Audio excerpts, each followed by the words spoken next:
Hi everyone, my name is Lester and welcome to another house tour. So today dito tayo ngayon sa Camella, Calamba, and we'll be doing a house tour for the house model Cara.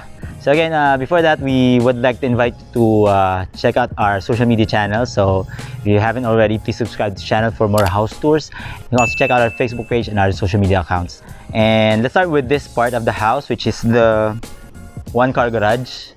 And think about it, you can even fit in 2 cars if you extend your carport here. So this is an option to have it extended. So tara dito. As you can see, there's a lot of spaces pa rin sa harapan. If you want to have some sort of an extension ng roof dito, then you can do so. This could be your garden. And pasok tayo. Welcome kay Cara. And ayan, this is a sample interior design that we can get for this unit. Yan, kita ngayon yung ating living area. I have our dining area and of course your kitchen. As I've mentioned, yung extension niya, if you go here, there's still enough room for an extension. Tapos yung extension ng carport, you can actually go there. So ayan naman, it's just an additional space. It could be their kitchen, laundry area, or any additional purpose that you want for your family. And with this much space, you can even fit in, ayan, maganda yung pagkaka-design ng ceiling nito. And this will be your entertainment area, and katabi niya na ngayon yung ating magandang bathroom. So silipin niyo tong bathroom.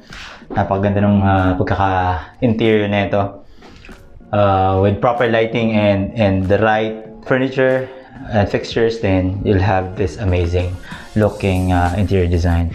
And this one, with your entertainment area, since it's under nung ating stairs, then ayan, you can have this much space for additional designs and even your TV, of course. If you have a bigger screen, then you might want to lessen the number of shelves, pero that's okay. This is our stairs.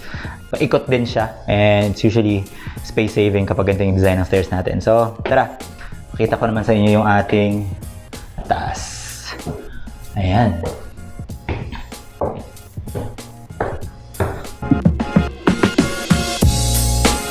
Dito mas taas, we'll have 3 bedrooms. So let me show you the first room. This is could be your kids, or kung wala pa naman, then it could be another family member, or it could be a guest room. So yan, very spacious din siya. The part where you can actually have 2 windows, which is I always appreciate kasi yan, it creates more natural light and it makes the room brighter, of course. And then pakita ko din sa inyo yung ating master's bedroom.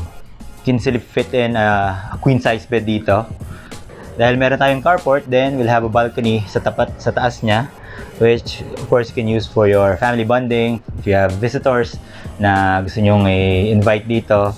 And it's also very multi-purpose. You can add tables and chairs, and of course your bonding. And as you can see, there's a lot of space here that you can use for different purposes. So ayan, this is a very nice cabinet then, which you can put sa ganitong space. Right here, of course, this is just an example, pero you can have mirrors para it make the room look bigger. It's always a good trick to have kapag meron kang smaller room na you want to make it look. And of course, this one, the third room in the house, to make it, and obviously, is for kids or for girls room. So you can have an example bunk bed or double deck, and you can even fit in another table, small table dito siguro for study table. And it's just, you know, it just looks so nice, the pink and all the simple but very catchy na mga frames you can always do depending on your personality and your preference. That's it for the house tour for Cara.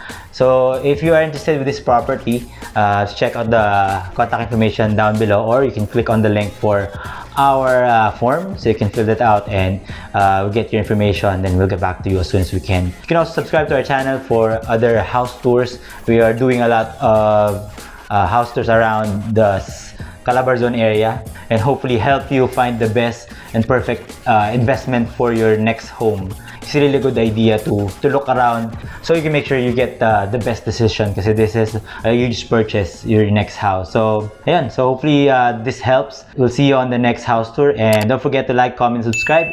My name is Lester, and see you in the next video. Bye bye.